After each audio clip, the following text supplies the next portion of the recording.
എല്ലാവർക്കും സൗമ്യാസ് വ്ലോഗിലേക്ക് സ്വാഗതം. സോ ഈ പിന്നിലെ ഇതിൻ്റെ ടോയ്സിൻ്റെ കളക്ഷൻസ് കണ്ട് നിങ്ങൾ പേടിക്കണ്ട. മോളുടെ ടോയ്സിൻ്റെ കളക്ഷൻസ് ആണ് ഇതൊക്കെ. ഇത്രയും ഉണ്ട്, ഒന്നും അവൾ കളയാൻ സമ്മതിക്കില്ല. സോ വെക്കാൻ വേറെ സ്ഥലമില്ലാത്ത കാരണം സോഫയുടെ പിന്നാലെ നിരത്തി ലൈനായിട്ട് വെച്ചിരിക്കുകയാണ്. അപ്പോൾ തൊട്ട് കഴിഞ്ഞാൽ എല്ലാം കൂടി ഒന്നിച്ച് വീഴും. അങ്ങനെയാണ് സ്ഥിതി. ഓക്കെ, അപ്പോൾ നമുക്ക് പോയിന്റിലേക്ക് വരാം. സോ ഇതൊക്കെയാണ് എല്ലാവരും വീട്ടിൽ ബിരിയാണിയൊക്കെ ഉണ്ടാക്കും.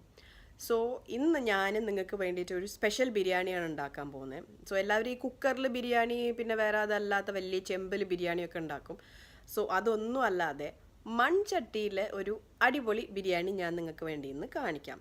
സോ ഇത് വളരെ എന്താ പറയുക, ഒരു സ്ട്രോങ് ഫ്ലേവറൊന്നും ഇല്ലാതെ നല്ല മൈൽഡായിട്ട് നല്ല ഫ്ലേവറോട് കൂടി ആ മൺചട്ടിയിലൊക്കെ ഉണ്ടാക്കുന്ന കാരണം അതിൻ്റെ ഒരു പ്രത്യേക ഒരു ടേസ്റ്റിലൊക്കെ ഉള്ള ഒരു ബിരിയാണിയാണ്. ഒരു വില്ലേജ് സ്റ്റൈൽ ബിരിയാണി എന്നൊക്കെ വേണമെങ്കിൽ പറയാം. അപ്പോൾ നമുക്ക് നമ്മുടെ മൺചട്ടിയിലെ ബിരിയാണി എങ്ങനെ ഉണ്ടാക്കാമെന്ന് നോക്കാം. പക്ഷെ അതിന് മുന്നേ എൻ്റെ ചാനൽ സബ്സ്ക്രൈബ് ചെയ്യാത്തവർ, എൻ്റെ പ്രീവിയസ് വീഡിയോസൊക്കെ കാണാത്തവർ തീർച്ചയായിട്ടും അത് കാണണം. എൻ്റെ ചാനൽ സബ്സ്ക്രൈബ് ചെയ്യാൻ മറക്കരുത്. അപ്പോൾ വരൂ, നമുക്ക് മൺചട്ടിയിലെ ബിരിയാണി എങ്ങനെ ഉണ്ടാക്കാൻ നോക്കാം. ഞാൻ ആദ്യം ഇവിടെ എടുത്തിരിക്കുന്നത് 250 grams ചിക്കനാണ്. സോ ഇതൊന്ന് മാരിനേറ്റ് ചെയ്യണം നമുക്ക്. സോ ഇതിലേക്ക് ആദ്യം 1 ടീസ്പൂൺ മുളക് പൊടി ഇടാം.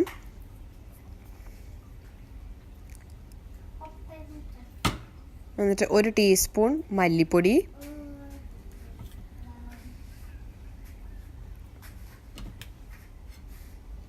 1/2 ടീസ്പൂൺ മഞ്ഞൾപ്പൊടി, ഉപ്പ് ആവശ്യത്തിന് ഉപ്പ്, ഗരം മസാല 1/2 ടീസ്പൂൺ, പിന്നെ 1 ടീസ്പൂൺ ഇഞ്ചി വെളുത്തുള്ളി പേസ്റ്റ്, പിന്നെ 1/2 കപ്പ് നന്നായിട്ട് ബീറ്റ് ചെയ്ത് കട്ട തൈര്. സോ ഇതെല്ലാം കൂടി ഇട്ടിട്ട് നന്നായിട്ടൊന്ന് മിക്സ് ചെയ്യണം. ഞാൻ കൈകൊണ്ടാണ് മിക്സ് ചെയ്യുന്നത്. സോ മിക്സ് ചെയ്തിട്ട് ഒരു 2 മണിക്കൂർ നേരം ഇതൊന്ന് മാരിനേറ്റ് ചെയ്യണം. അത് ഫ്രിഡ്ജിൽ വെച്ചാൽ മതി. 2 മണിക്കൂർ അല്ലെങ്കിൽ ഇത് ഓവർനൈറ്റ് മാരിനേറ്റ് ആയാലും കുഴപ്പമൊന്നുമില്ല. നമുക്കത് മിക്സ് ചെയ്തിട്ട് ഫ്രിഡ്ജിൽ വെക്കാം. അപ്പോൾ ഒന്ന് പാത്രം ഒന്ന് അടച്ച് വെച്ചിട്ട് നമുക്കതൊന്ന് ഫ്രിഡ്ജിൽ മാരിനേറ്റ് ചെയ്യാൻ വെക്കാം. സോ ആദ്യം ഞാനിവിടെ ഒരു മൺചട്ടി വെച്ചു. എന്നിട്ട് അതിൽ കുറച്ച് എണ്ണ ഒഴിച്ചിട്ടുണ്ട്. സോ എണ്ണ ഒന്ന് ചൂടായി. ഇനി ഇതിലേക്ക് നമുക്ക് ഹോൾ സ്പൈസസ് ഇടാം. അതായത് പട്ട, ഗ്രാമ്പു, ഏലക്കായ, പിന്നെ ബേ ലീഫും. സോ അതൊന്ന് ചൂടായി. ഇനി നമുക്കിതിലേക്ക് അരിഞ്ഞു വെച്ചിരിക്കുന്ന സവാള. സോ നീളത്തിൽ ഞാനൊരു 2 സവാള എടുത്തിട്ടുണ്ട്. സോ നീളത്തിൽ അരിഞ്ഞത് അതും കൂടി ഇതിലേക്ക് ഇട്ടിട്ട് നന്നായിട്ട് വഴറ്റാം.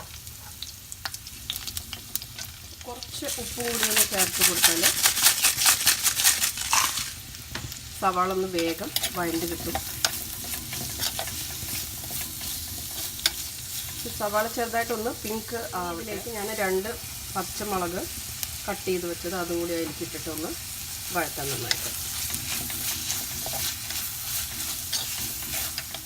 സോ സവാള ഒരുവിധം ഒന്ന് നന്നായിട്ട് വഴണ്ടിട്ടുണ്ട്. സോ ഇനി ഇതിലേക്ക് ഞാൻ തക്കാളി ആഡ് ചെയ്യാൻ പോവാണ്. 2 ചെറിയ തക്കാളി, പഴുത്ത തക്കാളി അതും കൂടി അതിലേക്ക് ഇട്ടിട്ട് ഈ തക്കാളിനെ നന്നായിട്ടൊന്ന് കുഴഞ്ഞ് വരണം. തക്കാളി നന്നായിട്ടൊന്ന് കുക്കാവും. മറ്റേ സൈഡിൽ ഞാൻ 1 കപ്പ് ബാസ്മതി അരി ഒന്ന് 1/4 ഭാഗം കുക്കാവാൻ വേണ്ടി ഇട്ടിരിക്കുകയാണ്. സോ അതിൽ പട്ട, ഗ്രാമ്പു, ഏലക്ക, കുറച്ച് എണ്ണയും ആവശ്യത്തിന് ഉപ്പും കൂടി ഇട്ടിട്ട് ഒന്ന് 1/4 ഭാഗം ഒന്ന് വേവണം. സോ അത് വെന്ത് കഴിഞ്ഞാൽ നമുക്കത് ആ വെള്ളം ഊറ്റിയെടുത്ത് നമുക്ക് വയ്ക്കാം. അപ്പോൾ തക്കാളി നന്നായിട്ടൊന്ന് കുക്കായിട്ടുണ്ട്. സോ ഇനി ഇതിലേക്ക് നമ്മൾ മാരിനേറ്റ് ചെയ്ത് വെച്ചിരിക്കുന്ന ചിക്കൻ അതും ഇതിലേക്ക് ആഡ് ചെയ്യും. അപ്പോൾ ബാക്കിയുള്ള മാരിനേഡും കൂടി ആ മസാല, അടിയിലുള്ള മസാലയും കൂടി ചേർത്തിട്ട് അതിലേക്ക് ഒഴിച്ചിട്ട് നന്നായിട്ടൊന്ന് ഇളക്കാം.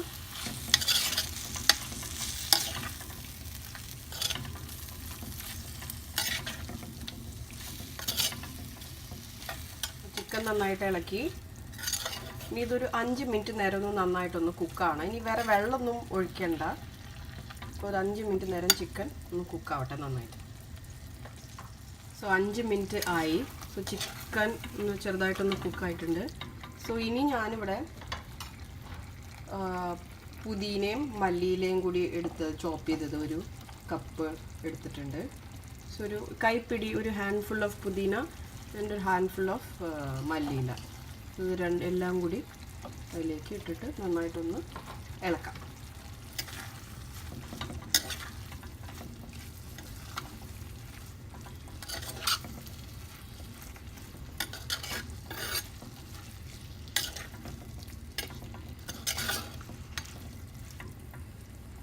ഇത് അടച്ച് വെച്ചിട്ട് ഒരു 10 മിനിറ്റ് നേരം ഒന്ന് കുക്ക് ചെയ്യാം നമുക്ക്. സോ ഒരു മൂടി കൊണ്ടൊന്ന് മൂടി വെച്ചിട്ടുണ്ട്. 10 മിനിറ്റ് ഒന്ന് കുക്കാവട്ടെ, എന്നിട്ട് നമുക്ക് അടുത്ത സ്റ്റെപ്പിലേക്ക് കിടക്കാം. 10 മിനിറ്റ് ആയി, നമുക്കതൊന്ന് ഓപ്പൺ ചെയ്ത് നോക്കാം. ചിക്കൻ ഇതേ ഒരുവിധം നന്നായിട്ട് മുക്കാലും നന്നായിട്ട് കുക്കായിട്ടുണ്ട് ചിക്കൻ.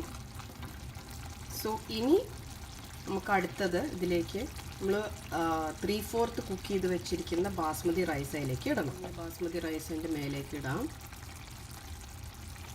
ഇത് ഉപ്പിട്ടിട്ട് കുക്ക് ചെയ്ത് വെച്ചതാണ്. സോ ഈ ഒരു സ്റ്റേജിൽ ചിക്കനിലൊന്ന് ഉപ്പ് നോക്കണം. ചിക്കൻ ഗ്രേവിയിൽ ഉപ്പ് ഇല്ലെങ്കിൽ ഈ സ്റ്റേജിൽ കുറച്ച് ഉപ്പിടാം. ഉപ്പുണ്ടാവും, കാരണം നമ്മൾ ചിക്കൻ മാരിനേറ്റ് ചെയ്യുമ്പോൾ ഉപ്പിട്ടതാണ്. പിന്നെ ആ മസാല ഉണ്ടാക്കുമ്പോഴും കുറച്ച് ഉപ്പിട്ടതാണ്. പിന്നെ അതേ റൈസിലും നമ്മൾ ഉപ്പിട്ടിട്ടുണ്ട്. ഇപ്പോൾ അതിൻ്റെ മേലെ ഞാൻ നമ്മൾ മുക്കാൽ കുക്ക് ചെയ്ത് വെച്ച റൈസ് അതിലിട്ടിട്ടുണ്ട്. സോ ഇനി തീ നന്നായിട്ട് കുറച്ച് വെച്ച് ലോ ഫ്ലെയിമിൽ വെച്ചിട്ട് നമുക്ക് ഒരു അലുമിനിയം ഫോയിലുണ്ട് ഈ മൺചട്ടി ഒന്ന് നന്നായിട്ടൊന്ന് കവർ ചെയ്യും. അലുമിനിയം ഫോയിലുകൊണ്ട് നന്നായിട്ട് കവർ ചെയ്തു.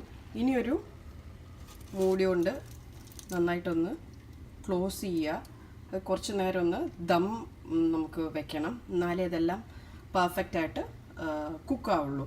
സോ ഇതൊരു 20 മിനിറ്റ്സ് ഒന്ന് നമുക്ക് ദമ്മിൽ വെക്കാം. വളരെ ലോ ഫ്ലെയിമിൽ വെച്ചിട്ട് വേണം ഇത് ചെയ്യാൻ. 20 മിനിറ്റ്സ് ആയി.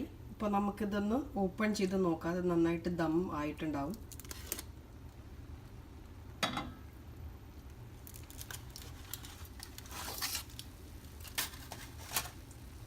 ഇപ്പോൾ അതേ നമ്മുടെ അടിപൊളി ബിരിയാണി ഇവിടെ റെഡിയാണ്. സോ ഇതൊന്ന് നന്നായിട്ടൊന്ന് അടിയിൽ നിന്ന്